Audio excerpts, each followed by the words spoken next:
Welcome to this special production tailor-made just for you by EN Media. We are saying this Women's Month, we want to have conversations that aim to transform you, to change the perspectives that you have on women's issues. But above all, we want to bring women from different generations to sit down and trade notes and probably have the conversations that every other woman has been asking the world over. This is I Am Every Woman. So we're going to be giving you different conversations from different demographics, and you will gain, while we also gain from our interactions. Today, I am joined by three beautiful women for this particular conversation, and I want to break all traditional barriers, and I'm going to allow them to introduce themselves so that we get comfy in this conversation. I will start with somebody who is seasoned behind the camera, but today she's on the other seat. Emily. Hi, Rumbi. How are you? I'm good. How are you doing? How does it feel to be on the other side today? Scary. It's scary, but I got this. Yes. So just tell us a little bit about who is Emily. Okay. And today I'm going to call you a different name, hey? So tell me how you would prefer me to call you. Do you prefer Emily Ems? Is the name. Oh, okay. So just tell us a little bit about who is Emily and what have you been doing in the corporate space. My name is Emily Namapade. I am the CEO for EN Media and the host for the EN Show. I have been in corporate for the past 30-something years. Recently, my sister said, stop pushing the 30 years because you sound like a dinosaur. But I have been in the different industries. I've been in banking for 17. I've been in mining. I've been in forestry. I've been in oil. So yeah, many different industries and at different levels as well. My professional background, I am a marketer. I am a communications expert. Anything that is corporate affairs, that's my space. Mm-hmm. Yeah. And on the social side? On the social side, I am a lover of storytelling. So that's what my profession that I'm doing now through EN Media. We produce many different shows. We're looking forward to launching new shows this season and telling the Zimbabwean story in our way, in our voice, and stop asking people to tell our stories for us. So I'm excited about the new space that I'm going into. Definitely, it's something that I'm looking forward to and being part of that experience. Emma, the moment people hear your name, they know that this is a name that belongs to the corporate world. But tell us, who is Emma and how we're going to do the conversation today? I already have Ems, so you can take that. Thank you, Rumi. Good morning.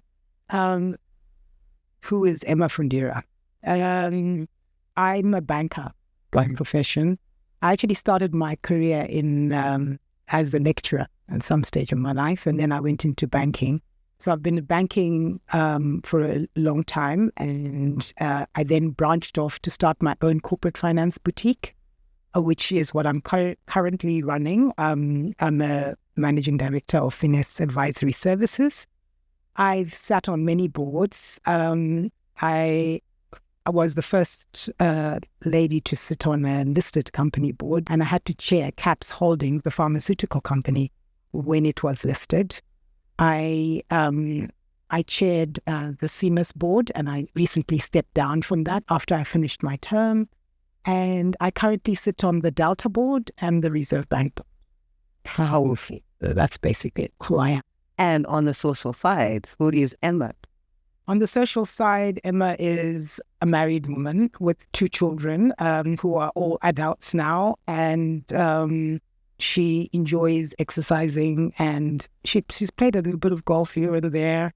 And I'm an avid churchgoer. I believe I am a Christian. And so things related to that, yes. Yeah.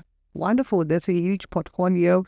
Ems was talking about being in mining, finance. You're talking about sitting on various boards. I'm sitting with powerful women in here. Now on to you, Yelai. I want to start off by saying congratulations on your recent win as one of the top 40 young CEOs by the CEO Africa Roundtable. Thank you so much, Rumi. But apart from winning awards as a young CEO, what else are you doing? Who is Yelai? I can't call myself an accountant because nowadays accountants are chartered accountants, but I studied accounting with the University of Zimbabwe. and I worked for a religious organization briefly as an accountant. Then I moved into real estate. For the past 14 years, I've been into real estate. And I think 4 years down the line, I diverted it to real estate. I registered as a registered estate agent. That's when I became full-time real estate. So I've worked in the real estate industry for one company. Then I moved on to starting Just Property in Zimbabwe. I'm a franchisee. Hey, these are powerful portfolios, ladies. These are powerful portfolios. The first that I want to find out from you, you have worked in different industries, you have sat on different boards, you have transitioned from accounting to real estate. What has given you the balance to where you are today?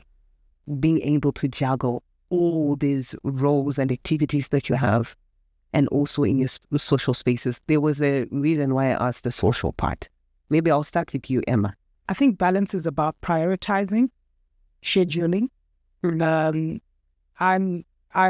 children are now adults, but I had a space where I was trying to climb the corporate ladder at the same time as trying to bring up my family, at the same time as trying to be a wife, at the same time as trying to take care of Emma, and at the same time of my social side with my friends, etc. So it was always about balancing, when do I do what? So I just scheduled my life and I put boundaries in certain places where to be able to fit in things. So I had to sacrifice a few things, and I think one of the main things that I had to sacrifice was sleep, because there's so many hours in the day and you can only do so much. But I'd want to do my children's lunch boxes. I'd want to take them to school. I'd want to be able to attend meetings at work. I'd want to go to the gym. I'd want to also attend the meetings that I had to at church, because having done what we've done in the corporate world, you also have to utilize that to assist the church in developing themselves with your experience. So I used that. So it was always about trying to see how much time I allocate to what. And I think it wasn't easy, but I think that also the positive thing about living in Zimbabwe is that you have support, and support can assist you to achieve some of those things. We are able to have drivers, we're able to have house help, and I think that also assists you. But as much as that's present, I also wanted to be a very present mother and a present wife. Emily. Yeah, I'm listening to Emma and I'm like, yes, absolutely. I totally agree with her. I had to focus. I had to say to myself, in my time, my whatever age I was, what is the major priority for me at that time? And over the years, that has changed significantly, which means that the balancing of my life also shifted. One time in my 30s, I remember I was sitting on the executive team of Mobil Oil, and I was still starting out with family, But when you fall pregnant at work, the consequences to that. So, do you fall pregnant? Do you not fall pregnant? Now that's 9 months of your life. And I remember in some cases, people would be like, she's pregnant. We can't drive her into leadership because she's out for 9 months. Let's just come back a little bit.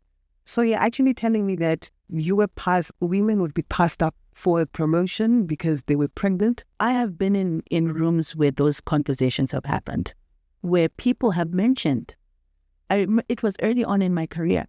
I had to make a decision. Are you going to fall pregnant, or are you going to hold and look for the seat at the table? So balance is not balance at all. You have to make sacrifices. You have to let go of certain things. You switched careers from accounting to real estate. Did you also encounter the same things that those that have gone before you encountered with regards to balancing? What I've just told myself is I'm not a superhuman. Like what Emma said, I prioritize, but I'm not a superhuman. If you're looking for a superwoman, then I'm not the right person. I will put my kids, I'll have my husband, but please allow me to be a human being. So it helped me to be myself so that I don't behave in a certain way for some people. So is there actual balance? Can I comment on that though? Yeah. I really love that perspective and I wish I had it because I didn't have that. Mine was you have to be a superhero. You have to tick all the boxes. And that's such a healthy way of looking at it. In retrospect, I really wish I had someone who told me that it's okay to make mistakes. It's okay to not make all the school runs. It's okay to get a driver and not feel guilty that your kids are being picked up by a driver. Do you get it? All the mommy guilt. But I just wanted to say I love that perspective. It feels so healthy. I know we are talking about the intergenerational dialogue that we're having right now, but I struggle with saying no. It's actually difficult for me to say no sometimes in terms of someone comes and asks me to do something. I tend to overstretch myself. Why? Because I feel that for me to gain balance, I have to be able to have the people around me being happy all the time. And I think that's my weakest link, because then what it does is it piles pressure on me. But this is something that I learned over time with the women that I grew up seeing, my aunts, my grandmothers. They would make sure they prioritize everyone above them. And I think somewhere, somehow, that is passed from generation to generation. But here is somebody who has broken that. And I guess we're looking at a new generation. I will have to get some tips about saying no.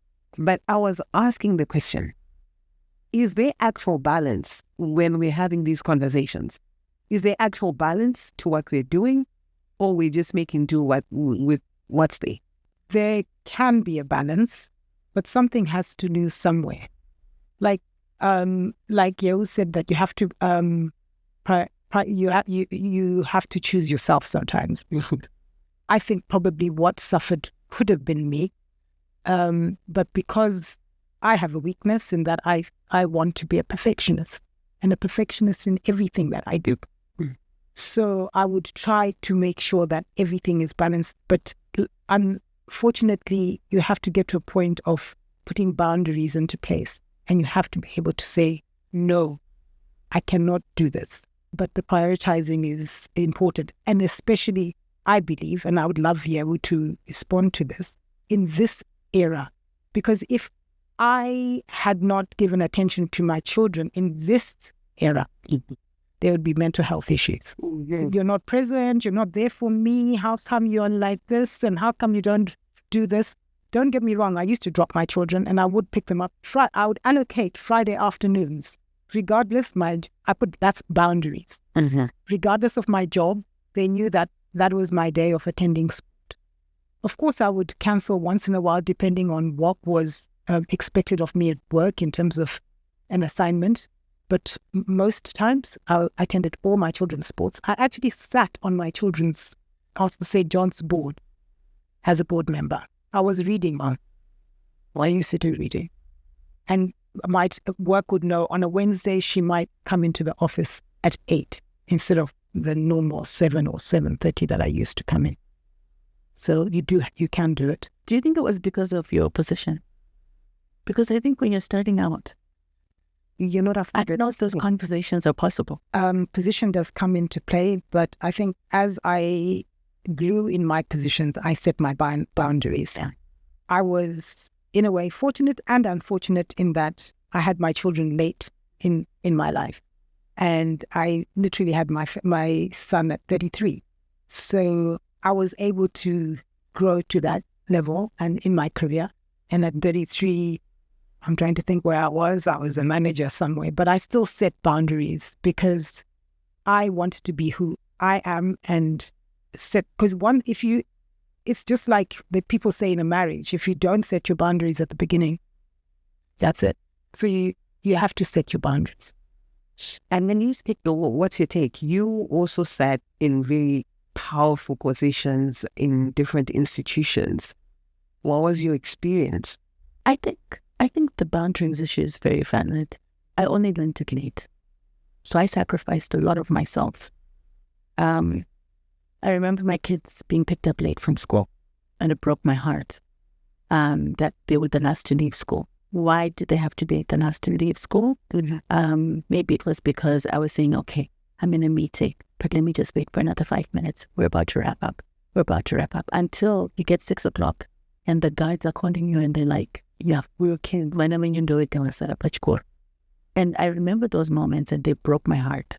So I think I only learned it later on. I wish I had had the boundaries or the discipline that Emma's talking about to be able to say, these are my boundaries. I'm not going to allow myself to reach a point where I sacrifice the security of my children.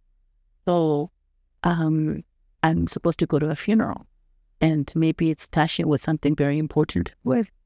And a lot of women have to choose between the two. But when you set those boundaries, I think that would have helped me immensely. I want to ask and find out, with your experience, what is your current relationship with your children? Do they feel that at some point, mommy was not prioritizing them? Do you have a close bond? So I have 2 sets of kids. I have the first set that are older. My first is 31, and she's followed by a 27-year-old. And I had those kids when I was in the prime of my career, and they suffered a lot. They actually mention it to this day, but they have a hardness around them, and maybe it's more of a survivor attitude.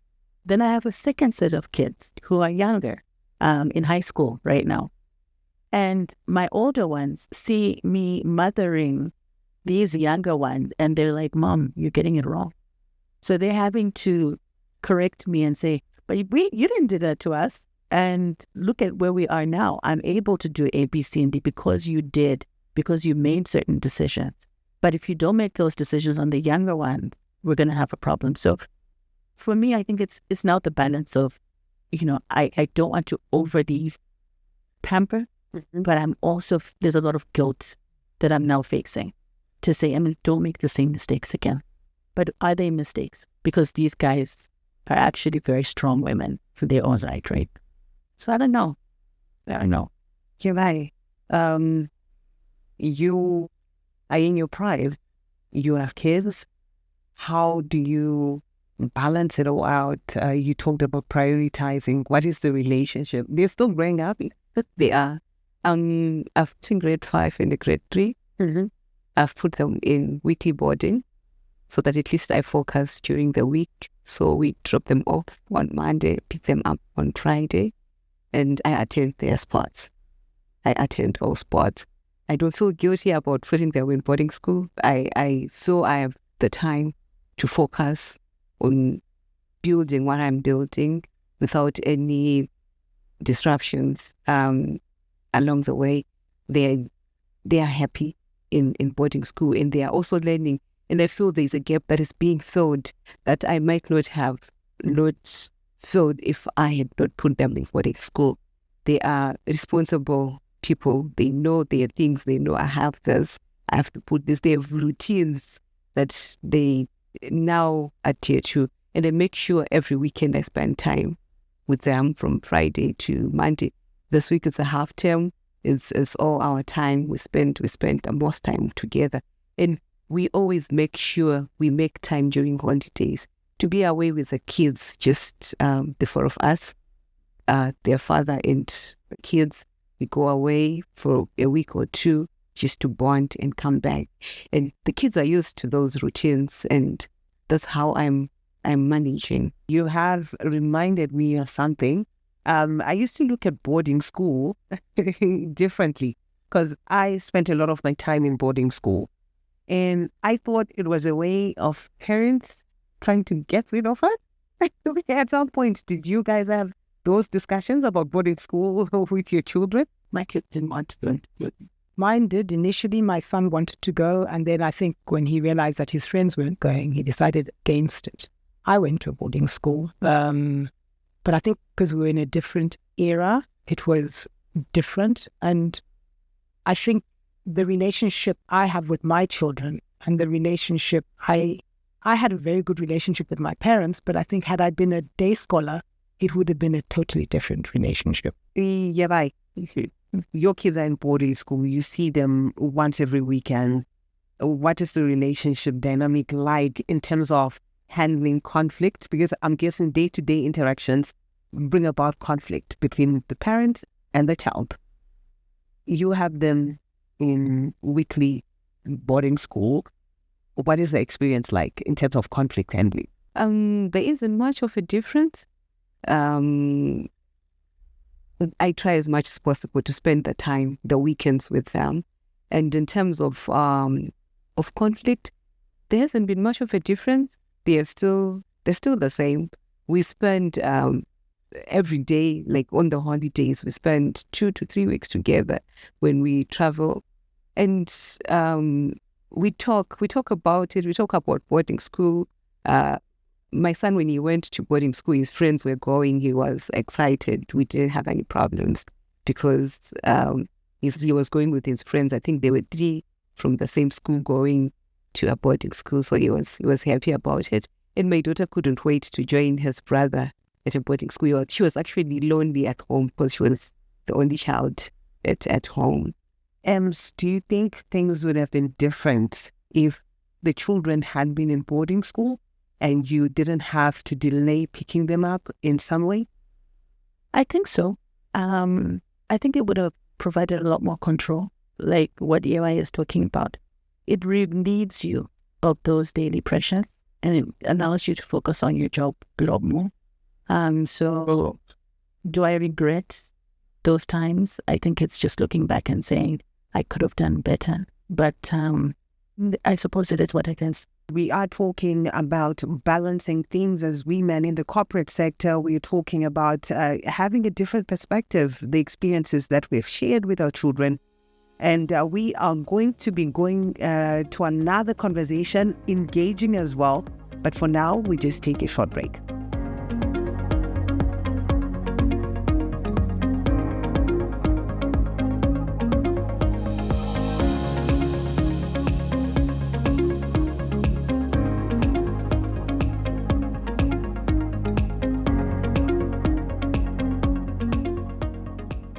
We are coming back to you with I Am Every Woman, a special edition proudly brought to you by EN Media. We have decided to change the venue, hey? So we were inside earlier on and the conversation just got hot. So we decided to come outside and just have it out on the round table. So ladies, before we went for a commercial a little break, or breather, I just decided that I want to bring this out on the table. Great. And say, I think women in the corporate world, one of the things that they struggle with are relationships. I don't know whether to classify myself as I am bad at relationships, but clearly 2 failed marriages are testimony to that. And I don't know what it has been like for you in that space. In managing relationships, what's been your experience? For me, I married my best friend, so it made life easier for me. Communication-wise, I think communication is the key in everything. When I'm feeling overwhelmed, I pour out to him. It just loosens up the tension and the expectations. He also communicates his expectations. I expect this from you. Once every year we go out, we check on each other, we check on our relationship, we check on the submission part. Are you happy with our relationship? Where are we going? We do our little strategy for our marriage. Are we still together, or we already have different directions that we are taking? So I married my best friend and it helped a lot. We talk about the work issues from his space and from my space. When I feel overwhelmed, I pour out to him. He encourages me. He supports me. So it lessens the burdens of the expectations, of the home expectations. You know, my partner at work is my partner at home. So it made life easier for us. And it's submission. That's the big one that I heard there. Yeah. And so my question to you, Eva, is what does submission mean to you? Because I think one of the biggest conversations is women who are leaders at work. There's always that problem that we have to shift down to go home and then become a submissive wife. So I know that there are religious context around this, but what does submission mean to you and also to everyone else around the table? Like, what does it mean? Well, submission carries different definitions depending on people. And for me, I think I need to understand him, what he thinks is submission, and I do that. For me, cooking for him is not submission. When I'm tired, when we get home, he simply says, you have a rough day, let me do this. So cooking for him is what submission, but he needs the respect. He needs to be given his role as the man of the house. In public, the two of us, he knows he got his back covered quickly. I submit. I don't expose him or anything. So he needs that from me. He also needs that encouragement from me. I respect him. I respect his space. I respect him and his friends. That's what he wants. So different people have different definitions. Some, they want their wives to kneel down. So if that's what he wants as submission, then we need. Recently, I had a lesson with a psychologist at my children's school, and they say we need to understand each other's love language, because there are times when you feel you are loving. I bought gifts, I bought that, but I don't appreciate those flowers. I don't like them. That's not love for me. But you go around telling people that I love her. So we need to understand each other, and being best friends cut the whole story short. We understand, we talk about it. Do you feel I was overbearing? Was that correct? Was it, there are times when you feel, I think I've understated. You ask him at the end of the conversation, but what do you think? Is this all right? He says, I know it's okay. You can, so we need to understand each other's love language and understand his submission language. What does it really mean? For mine, he doesn't mind connecting his food or even bringing it to me. He can just bring 2 plates and give it to me. And he doesn't mind what people will say. So it carries different meanings. And I think we really need to understand what he means when you want a submissive wife. Wandifungi says something that happened with my mom. My mom was visiting, and my mom wanted me to be a submissive wife. So every time, because in a family you have traditions, right? Well, not traditions, but it's just from the table and then you eat, right? So my husband, my mom believed that and give him on a tray, plate, etc. So I remember having to change because she's around. And be submissive in the way she wanted me to be submissive, just so that I didn't have to deal with her. And then when she left, it was back to normal. But in our house, our relationship didn't change. We were doing it for her. But yeah. Submission is about respect. And you were talking about relationships. Relationships it's not only about the respect and the submission. It's about how you communicate, how you work together. For example, when I traveled, when I'm not available to pick up my children or to be at my children's sports day, my husband would do it. And there was no issue of whether he would do it or not, unless he had a business meeting or something. But other than that, he would do it. So I think it's all about how you relate to each other, what his expectations are, how you were brought up, and whether you're in that comfortable space to do it. Because some of us, the way we were brought up, I'm Zambian born and Malawian parents, and therefore we have a different culture to how Zimbabweans do their things. And therefore, for us, I'm very comfortable doing certain things. And Dinyari, it doesn't matter. And whether I'm a director at work, when I get home, I will easily put that aside And I think so it's about how do I relate to him? And is he, what does he expect of me? Because you can't go around serving somebody who doesn't want to be served. No. Okay, I've got a different perspective. I think submission goes hand in hand with a condition that was given for men in the Bible. Submission to me means love me enough, I'll submit. Period. If you don't show me the love, how can I submit? There ain't no submission. Any of that submission. Interpretation. Yeah, the way people take it is definitely different. But I'm going to say this from a Gen Z perspective. Because we have been studying more generations from great-grandmothers, great-mother to the mother, the fathers, everything. I think, like you said, the Bible and everything else that you guys said. When we look at the Bible, we should also remember how our great-grandparents or our ancestors used to live. That a wife must just submit. Whether there's love or no love, you must submit. Like she was saying about dishing food for someone, giving them a plate.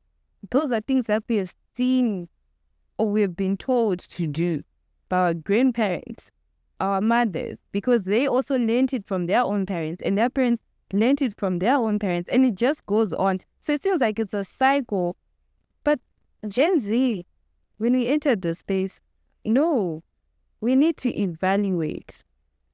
The same way we give respect to men is the same way we also expect the men to respect us as women. As a wife, as a girlfriend, as a friend. At work, we also want the same thing. She said that at work, she's the director. But when she gets home, she's a wife. Why is it that men can be directors at home and at work? Why?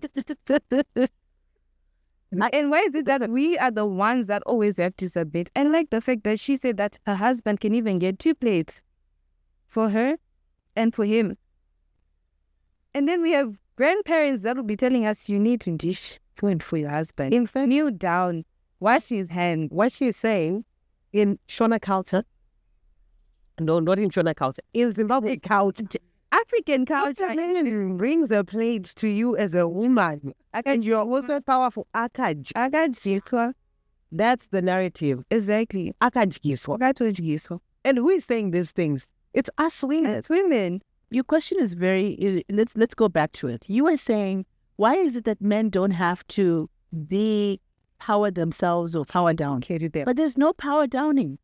Because if you go back to what Emma was saying, she was saying submission is you giving respect. And respect is not a power play. Mm-hmm. It's not a power play. And I think me kugwada mapasi ndichikugezesa maoko is my expression of love. In a Shona way, jangu find out I'm hugging and kissing on you. Hugging and kissing is not our tradition. It's a white culture. Absolutely. But in India, if I'm going to show I love you in a traditional black culture, it's an act of love. It's not an act of submission. So I think it's to say, what is it that we see as submission versus the respect that Emma is talking about, to say, when I do this for you, that is my love language. And I know that that's how you want to be appreciated.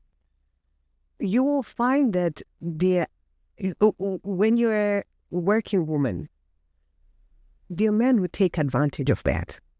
And they then slack off their role, but they're expecting me to submit. So this is my argument. He's expecting me to submit, but he's also expecting me to bring 50-50 to the table. If you want me to be all woman and in that space, then do what you're supposed to do as a man, even if it's hard. If If it's 50, that's why I asked the question, what is your expectation? Mm-hmm. Because my expectation is that you're the head of the house. Most of the balls are yours. Take it, right? Yeah. The kids, you're the one who sends them to school, etc., right? But as a woman who's earning her own money, I will have a role. I will play my role, but it's not 50-50. Thank you. And if it's not 50-50, your expectation, his expectation must be met. His expectation, respect, submission. Your expectation, submission, provision. Yeah. That's the way I No provider. And so that's where the problem is. That's exactly. That's not the role that now we bear. No, not necessarily intentionally, but I think men are also faced with all of these economic challenges, and they still want to love on you, and there's love. And so what do you want him to do? He's not getting the paycheck that Ruby's getting, okay? He's bringing in 1/3 or 2/3 of the income. So, but does that make him less of a man? No. So it's also that compromise mentally to say, you know what, babes, I understand. That's I'm right now. partnership. It's a partnership. As Gen Z, we've evaluated everything. And that's why I said, like, before you even get married, lay a foundation. You're friends. You start off as friends, right? You understand each other. You are doing this, you're doing this. I have a master's, you don't. Like she had said before, you have to just balance somehow. So if you don't lay that foundation from the very beginning to understand each other, say, I'm going to play the role as the man of the house. I'll take care of this. You can take care of this. Well, before, the way we were raised, or like how our parents were raised, and their parents were also raised, and they keep passing those things to them. Most women would not be going to work. They would be at home. Their role was to stay at home and take care of the children. The husband is the one who's going to work and providing for the family. But things have changed now. We as women are now directors. We are now heads of departments. We work and we earn money. So we can also afford to take care of our children. So if we are starting, 50-50 is not a problem. That's what we as our generation see, that we can do 50-50. If we have 2 kids, you can pay for one, I can pay for one. Household, if we're buying a stand, 50-50, we put money together. That's why they're now joint account. Can I assist you on that? When you're talking about you were friends when you started, and when you get into the marriage, you should have a foundation. Yes, you must have that foundation. Sit down and talk about your relationship. You and him will not earn exactly the same. And so it depends on that. That defines your basis. And define how you as a couple are going to have, what type of marriage you're going to have. Because if you're wanting a 50-50, then 50-50 all the way. Whether it's changing diapers, whether it's you also standing up and fixing the generator, it's 50-50. Come on, we cannot, cannot be one-sided. It cannot be one-sided. But talking about 50-50 and laying the foundation, that's where you now know, like, okay, fine. There are roles that a man can only do, and there are roles that a woman can only do. Yeah. Taking care of the children. So we're understanding each other, we're meeting each other halfway. You're going to take care of so, etc. Yeah. I'm also going to do this. Okay, Gen Z, question. That's what I'm saying. Your husband earns 40% of the 100%, and you earn 60%. Because this is where I'm going to have an understanding of your submission and an understanding of how you intend to, how would you operate. He earns 40%, you earn 60%. Is he supposed to then look after the kids because you are earning more and you're contributing? Not at all. Like I said before, the roles that a man can take on and things that we know naturally a woman can do. That's why I said you meet halfway. I'll take care of what I have to do as a woman, running the house. And nowadays, let me now just surprise you with something that I heard in the streets. Do you know that guys, when they are courting girls now, they ask each other, do you want a homemaker or a home coordinator? And you know the home coordinators, those are the directors. They don't do the dirty work. They hire people to manage the house because they are busy at work being directed. And they hire people. They can even have 4 maids one for cleaning, one for just managing cooking, one that will just focus on the kids, and one that makes sure that outside and everything else, the gardener is doing his job and she manages the other three. Is that bad? It's not bad. That's what I'm saying. Nowadays, because being women- extravagant. No, what I'm trying to say is because they now know. So okay? Her example is extreme, right? But because I don't know how anyone could have 4 people. But anyway, just the fact that To that point, though. No, but that's just an example. You can have one or two. yeah. Someone that's just doing the work for you because you're busy being a director. So And for that me, always, I translate that in the job is getting done. yeah, It's just not by me because I don't have the time, maybe. yes, because you're busy being So the laundry is being done. everything. The house is clean. I don't know. Yeva, you were talking about the fact that you have a conversation with your husband. Do you not have a conversation around that with your husband so that you're on the same wavelength? But I think on Gen Z, they are moving from marriage to a transaction where we talk about 50 or 60. The partnership. She said it's not slavery.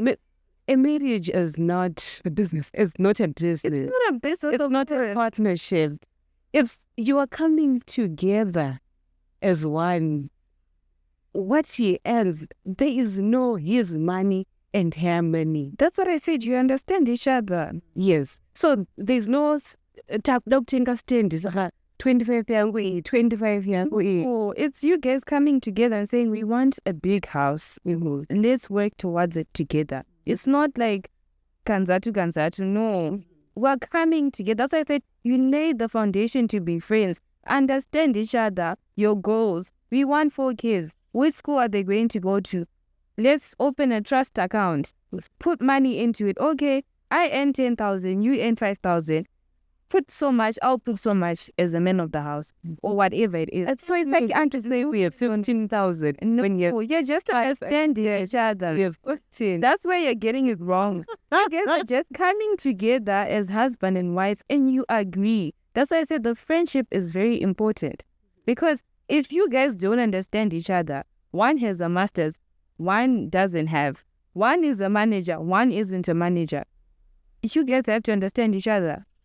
Your career growth and my career growth, we have to be aligned. Otherwise, that you guys are saying the same thing. Yeah, they are saying the same Because thing. I think it's a process issue. Yeva, I hear you saying, iwe salary yako, uyatisanganise mpoto 1.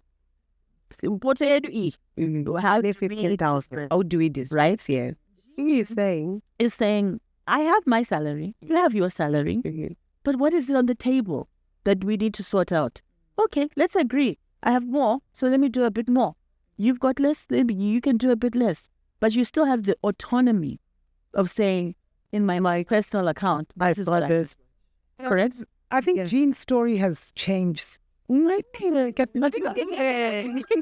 Hear me out. You said, I come home from work and I'm tired and I'm supposed to cook and one whatever. But those are things you don't have to cook. We have help that can That's why I said there are two kinds of to ensure that that food is tasty yeah. and done properly. Yes. You will have, and you should be proud as a woman. Let me tell you about how I feel about being a woman. I think we have roles which we should be proud of. Let's not try to be men. No, we're not trying to. I think, I like in general, we're just to say in general, yeah, women need to own the spaces that we own Yeah. and be proud of them. I think it's the how that is now varying through generations. To say maybe Gen Z is doing a bit different. We're doing it a bit different. And I think our moms did it even a bit different from what we are now. You see. I don't know whether this is Gen Z or X or whatever, the parent one. They don't. No, I just want to help. No, I want to ask you. Some of them don't work. Yeah. The husband works, but when he comes from work, he must help with the baby. No, that's Because what you, no, not what you said. I'm just asking that for your understand here. Because a lot of it is happening and I'm trying to understand why would you want them to, you say I've been working, I've been looking after the kids the whole day, so you need to do it. Because of it, because now there's this mental health as well. So help us understand that whole. Okay. Let me allow you to just pause a little bit. Okay. I think we need to go drink a bit of water. So we're going to take a short break. We'll be right back. We're just going to take some water. A breather. And breathe back.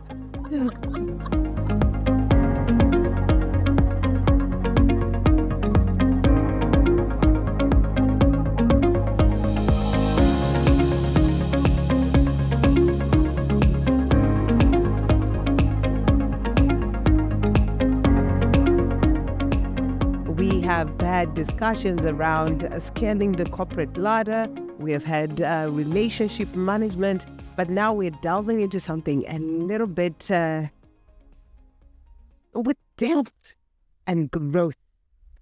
So when we talk, the reason why we were talking about relationships and managing them is I want to also understand in your own spaces, how do you scale or how do you manage scaling the corporate ladder?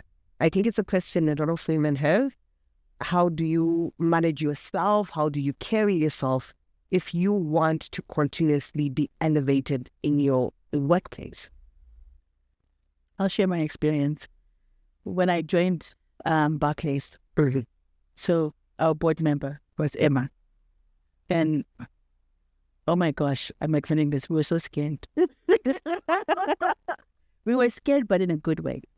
Scared, and code name for scared is respect, maybe. Yeah. Because when Emma walked into a room, you knew she was going to speak the language. You knew she was going to, she knew her facts. And over the period, you saw that she wasn't there because of a quota system. She was there because she was the right person for the job. Not even the right woman, but the right person. And she stayed on the board for a number of years. So we had her, we had Hope Sadza, we had some very iconic, we had Tembi Moy, Sarah Mpoyo, some phenomenal women who were on the board of Barclays/First Capital then. And they became women who we looked up to, and we were like, that's what I want to do. That's what I want to be. But it was all based on what was up in it. So my lesson there for me at a very early stage in my life, and my direct boss was Valeta Mutimkulu, who is now the CEO for CBZ. You have to know your facts. You have to know the business, regardless of what department you're in. You have to know your core business, because that's what makes you stand out at the end of the day. Well, they're talking about being born. Yeah, very what has been your experience? Yeah, young woman, you're in that space where you're leading. Well, my experience from the corporate world, when I was working, I used to be the only female in the management team, where you sit and you're the only woman. I remember at some point we had a meeting. It wasn't a management meeting, but they were all males. It was a project meeting, and I was the only female. The moment I disputed, you would hear comments like, that's why we don't need women. But what about? You're there. There. I'm speaking facts, and because I'm disputing what you're saying, you want to belittle my contribution because I am a woman. I've seen that, and thought even in the boardroom you would find that men can just agree, and when you start to scrutinize things, this does not work because of ABCD. Then they all say, because and I can't those are annoyed. So we have seen that in the boardroom, where people would just say, because it's a woman who said it, we might not really take it seriously. Or everybody just go against you because you are a woman. But what I think for you need to be firm. And what helped me was, I just said to myself, I'm not a lesser human. I'm still a human being, regardless of my gender. And if I am wrong, I am wrong. If I am right, I am right. So I'm not validated because of my gender. Don't feel sorry for me because I'm a woman. I need to earn what I'm supposed to earn. Even when I'm growing up the ladder, I need to earn the position, not because I'm a woman, but because I earned it, because I worked for it, because I deserve it, not because I am a woman. So a lot of times you find yourself because you are a woman. But it's also motivated me to start and say I can do it, even if because most of the times you find that you get those comments. And we had a conversation earlier, validation, and I was saying to myself, I grew up without that validation, because nobody's going to say you did well. You just go. If you're waiting for that validation, it's not going to come. Yet Kuti, I've done my best and this is right. So I've gotten into a space where I don't get any validation, or I don't wait for that validation. Even in the boardroom, if I know this is correct, I'll stick to my point. And I've learned to become myself. I don't change because of the people around me to fit in the men's space, to feel less of a human. Just because I'm a woman. No, I don't do that. I stand firm and I'm myself and I speak my mind. Why is it women, sorry, I just have to say, you said in boards, Emma, why is it women have a tendency of saying, I think it's a default thing. Sorry, why do we always apologize? Your apology, I can understand. I'm hearing, but men also say, if you don't mind, can we go back to this is how it's said differently. Do you mind can I take you back a bit to the last point that was discussed? Unapologetic. I don't think I apologize if I don't have to, but I think like what Emily said, that you have to work hard as a woman, know your thing, know about your industry, know about your work.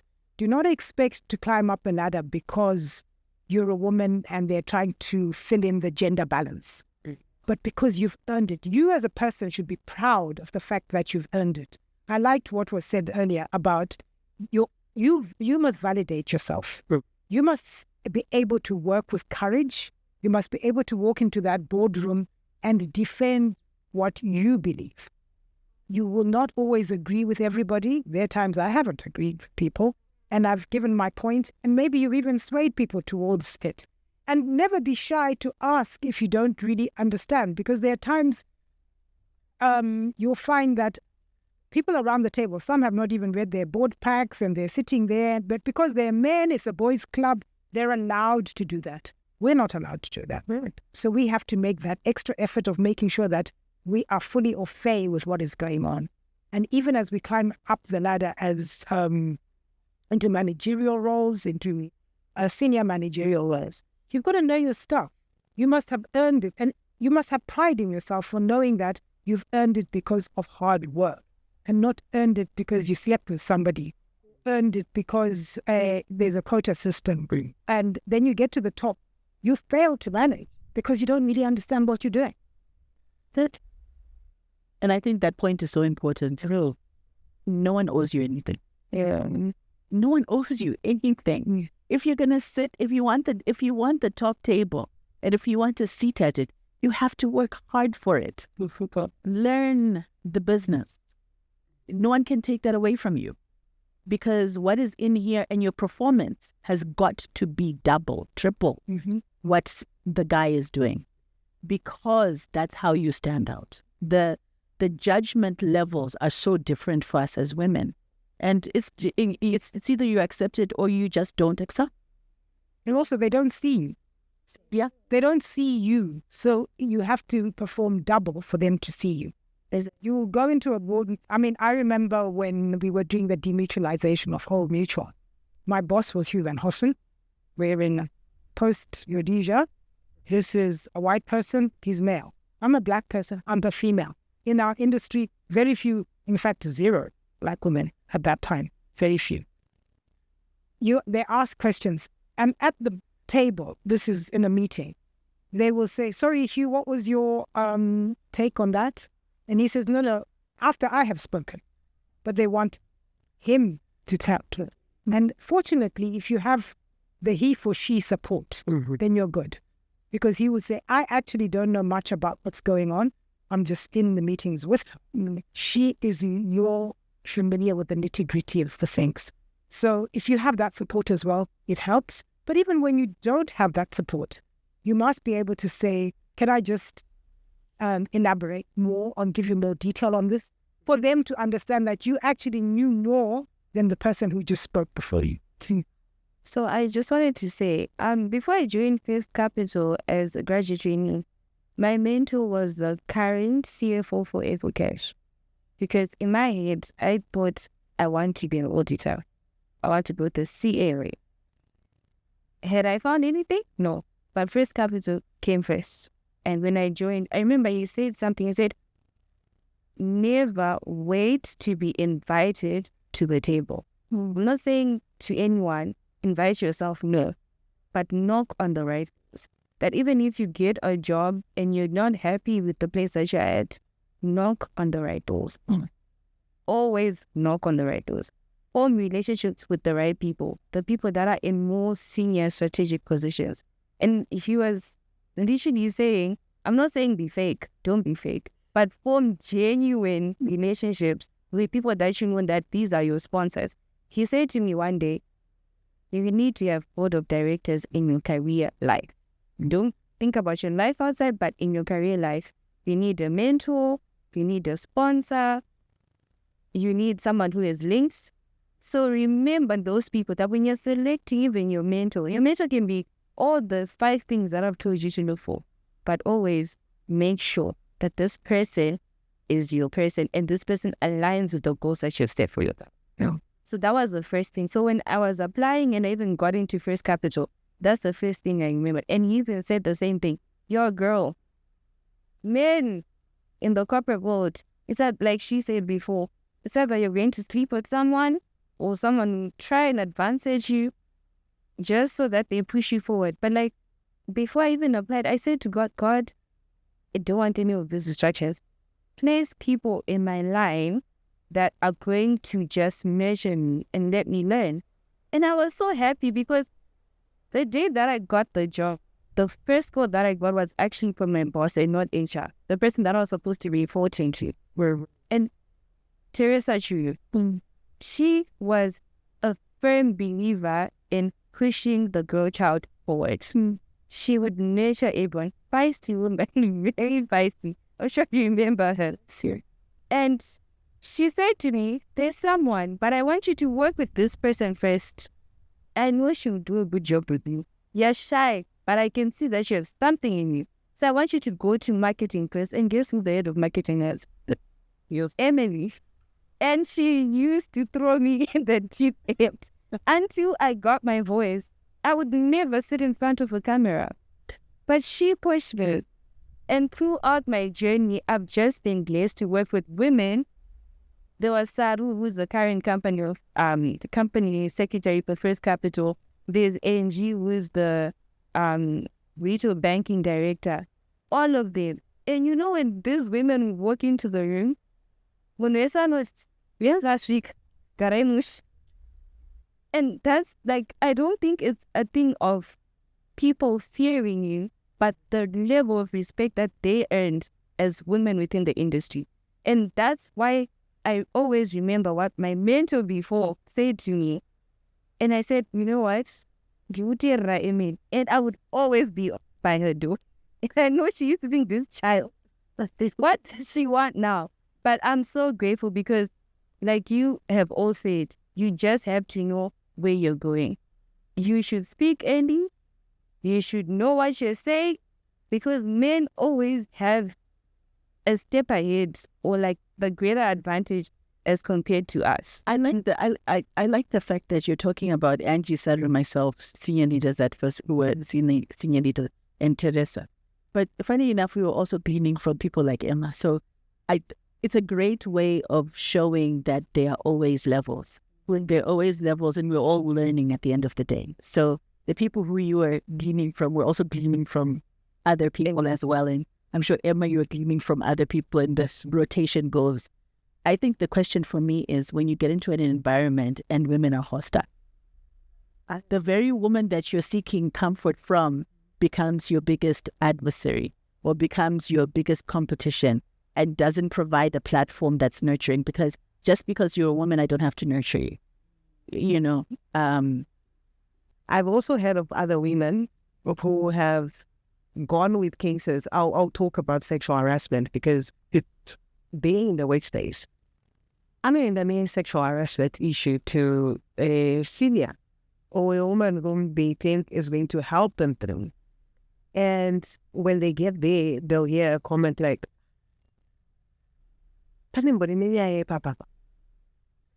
but I want to say there are also women who are uncompromising in their stance on certain issues.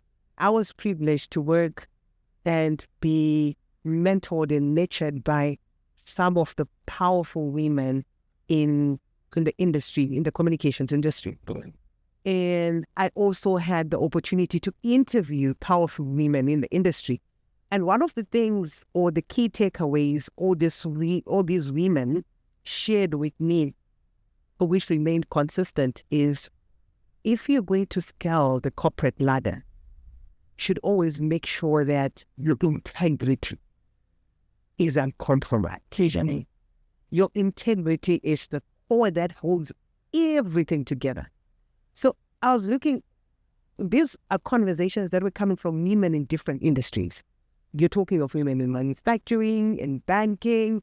You actually once said it too, that really one of the things that you should always make sure while you're doing your job is to stay true to who you are and remain unweathered. Another woman will say that to me is Victoria Ruggiero. But Ruby, the only thing you have as a journalist is your integrity. But once that goes away, but no one is going to. Virginia Maliguasi or Gender Commission, the only thing that can defend you on any day is your integrity. So I think integrity as a principle, as a core value, it's necessary when you're scaling the corporate ladder. I don't know in your experiences, is it integrity alone? What else comes into that mix? So talking about integrity, I had a nightmare of an experience that I will never, ever, ever forget. So there was a new MD that had come through in a role that I carried in an organization that I worked for. And he asked me to do a press. He wrote something. He was very pedantic. He liked to write. And being a corporate affairs person, you want to manage the messaging, right? So, but he was very clear he wanted to write it. And he wrote it. And we went back and forth on the copy. And then I got exhausted. I just said, okay, listen, I'm just tired. If you want us to go with this version, let's just go with it. And then I said, approved. I'm ready. This is ready for press.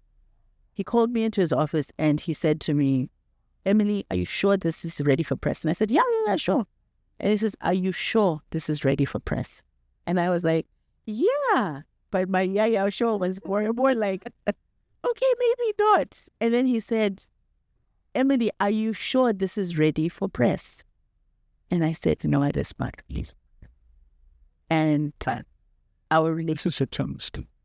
That moment of lack of integrity on my part, to not fight the fight to say, we cannot release this. It really paved the way moving forward. I would never let anything out that I did not believe in, because he lost faith in me immediately. I could see the switch in his mind. He just saw me and he was like, okay, yeah, Emily's there, but I can't trust, because integrity equals trust. And if the lack of that, then you don't have it at all. So for me, that was just very profound. I'll never do that again. I think with my line of work, first of all, I'm fortunate enough that I never had bosses who would hit on me, because I think it was a different kind of environment. Then it was probably more white when it was black. But I think because I stuck to my word in everything that I did, as much as I did hard, I think it helped. And I think it's helped me more so with my births, because I stick to principle. And I stick to, is it right or is it wrong, which is integrity. If you stick with what's right, you will have the legal backing for it. It will take it to where you want to be. So I found that in my decision making, in my directing of an organization, I stood behind my principles and my integrity to help me to get to where I wanted to get. So for me, I think that's really helped a lot. But I think, it's because you said the integrity and what else? I think it's integrity and a lot of hard work. I went through going back to demutualization, where I had a boss and I was just a senior manager at Barclays. I had to travel a lot and sacrifice. I was pregnant. And I was flying to Cape Town to Old Mutual all the time, to a point that I then miscarried. But it is part of the journey of getting you to where you needed to get. And even after that, I had to attend to an interview literally immediately after, where I was still raw, very puffy, and everybody still thought I was pregnant. And it wasn't an easy journey, but that's where the sacrifice, unfortunately, as a man, comes in. The hard work as a woman comes in. And like you said, you just have to, I think integrity caps it all up, but it doesn't come alone. Because if you have integrity and you don't work hard and you don't know what you're doing, it doesn't mean that it's going to get you in there. But like Emily said, integrity plays a very pivotal role in that goods. For me, I think I've been very blessed. I've worked with people that just naturally want to nurture like the younger generation. Of course, there are 2 or 3 hiccups and very unenjoying, but we yeah. So for me, I think once I got confirmed permanently after my GG program, the person that I currently work with, one thing that I just told myself was, I'm going to be real honest. The same way I would be honest with Emily, and I'd always go to her and say exactly what would be on my mind. But one thing that I learned was being honest does help. If you need help, say it. If you can't do something, say it. Because when I got confirmed, it was a whole bunch of new senior people coming in. People had been retrenched. My old boss had been retrenched. I have a new boss. I need to now learn how to do stuff the way he wants stuff to be done. He also has a new boss. So everything was just boom, haywire. Funny enough, I work with men. I'm the only girl, not even a woman, the only girl. Even when they said you're getting an intern, I was praying, oh, I hope it's a girl, a boy. I'm the only girl. And for some time, actually in corporate banking, after they retrenched people, I was the only girl. And I was the youngest in corporate banking. So every time, so, but she would always say, Jean, you know what you're doing. Just do it. Do not even listen to what anybody else has to say. But I would say, even to like any other younger girl out there, emotional intelligence is very important. It's a skill that everyone has to have when you're going to the corporate world as a young adult. And your tips for somebody who is trying to scale the corporate ladder and maybe just in your own space, properties, now dominated industry that they must have been some things that have worked for you. Well, for me, there's a book that changed my life by Arthur Marara, No One Is Coming. It just got to my core. No one is coming to cheer you. No one is going to carry you to that corporate ladder. No one is coming to work hard for you. No one is coming to read for you to understand what is needed. No one is coming to give you the knowledge that you think, I think maybe Emma is coming also to take my hand. So that book changed my life. And I just told myself, no one is coming. I have to stand up and do what has to be done. I have to learn. If I'm not knowledgeable, I have to take the initiative and learn. No one is coming to sit with my team and tell them what to do. I have to do it. And I have to stand up and do it. No one is coming to clap his hand and say, well done, why you have done it. I clap them for myself. I say, you know what, you have done it. Let's move to the next step. So let's not wait for people to validate us. Let's not wait for people to feel pity for us. But let's just stand up and do what is right and do what is supposed to be done. If you are at work, you have to, like what Emma said, you have to double your effort. If you are a woman, double it. If it means you have to double it to make sure that they see that you have done it. You need to work hard. Work hard. You can't sit down and wait for people to come and say, we have seen Rumbi, we feel sorry for her. Even if you tell your story, but then what if you don't stand up for yourself? She said, you have to speak up. If you have ideas, say them. Even if people say, my ideas are good, but say them.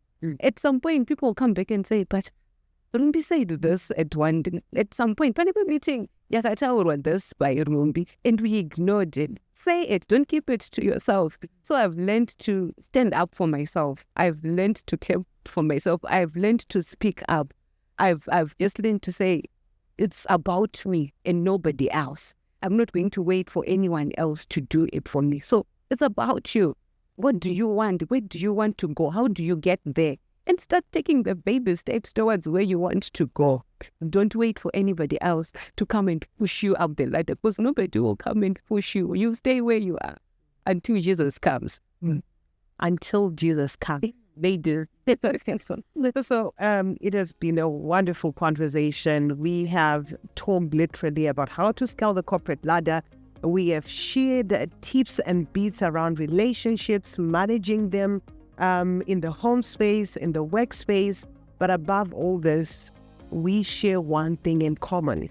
We have given these conversations to the people today, and we've gained a sisterhood through this round table. Absolutely. In total. Thank you so. Thank you. Thank you so. Thank you for joining us for this beautiful roundtable discussion, this conversation that we had as sisters in the corporate world. Don't forget to subscribe and follow us. And we want to thank Ian Media for powering these conversations with our media partner, Mirajo Productions. We say continue to watch and continue to join us.